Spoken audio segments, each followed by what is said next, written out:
slightly mixed. I've actually been a filmmaker now for about 5 years, and it was meeting Christy that inspired me to go into filmmaking.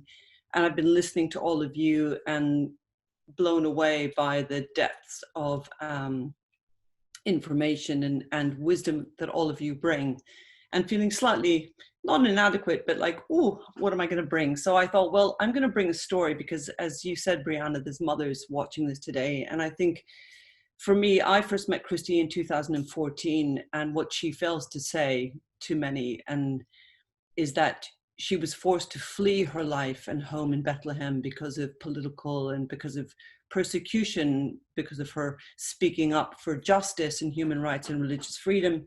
And as a result, she was given death threats. So she had to flee her home. And we met here in London in 2014. Sorry if I'm rushing through this, but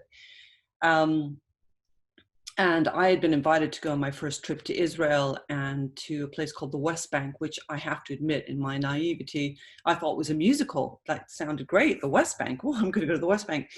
And Christy had said to me, would you go and meet my family in Bethlehem, and would you pray for them? And I said, yeah, of course, I'll go meet your family in Bethlehem. So fast forward, it's January 2015, and I'm on this tour of very lovely people who are very pro-Israel, and I'm very pro-Israel. I'm very pro wherever. I'm pro-humanity, really. And I had grown up with a boy called Andrew, who was one of my best friends in California, where I actually grew up. And his father had a tattoo on his arm, which was a very crude, ugly number, and I couldn't figure out until the Wednesday of that tour. And we went to visit Yad Vashem, which I'm sure a lot of you know is the Holocaust Museum, the museum dedicated to the Holocaust victims. And it suddenly became very clear why Andrew, my best friend growing up, his father had had this tattoo. He was a survivor of the Holocaust. That very afternoon, I was put into a bulletproof bus, which I thought was slightly, as we say in England, over the top, but to be driven through this checkpoint to the West Bank. And I met Christy's family, a beautiful, moving group of Christian people. So fast forward 2016, I was invited back onto the same trip. And I had spent 2 nights in Bethlehem with Christy's family, because by this time we'd become good friends, and Christy and I had moved into filmmaking and advocacy work. Suffice to say, having met Christy, my whole life went upside down. You know, persecuted Christians, to be honest with you, was something that we just spoke about in church, and we kind of raise a prayer up on a Sunday morning. To meet one face to face and to actually get involved in that person's life and the life of their family, and to have my eyes opened, has really messed with my head and my heart in a big way, in a positive way.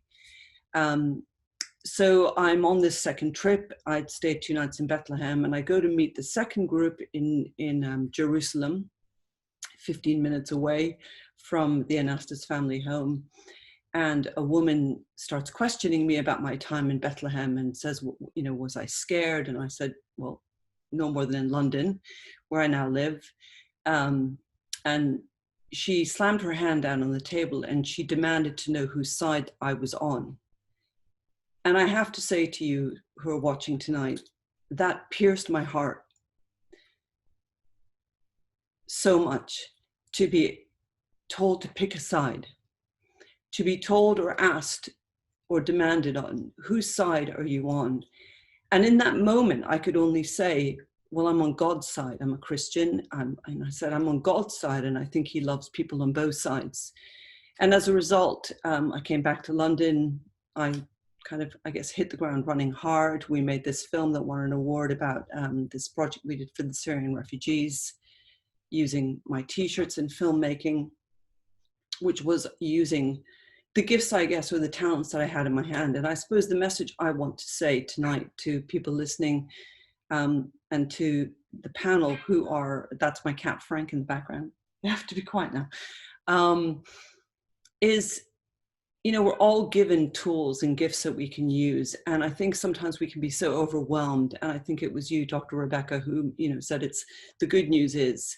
And I love that, because we can become so overwhelmed by thinking, oh my gosh, where do I start? Where can I make a difference? And I think it was the American philosopher, Dr. Margaret Mead, who said, never doubt that a small group of committed people can make a difference. Indeed, it is the only thing that ever does.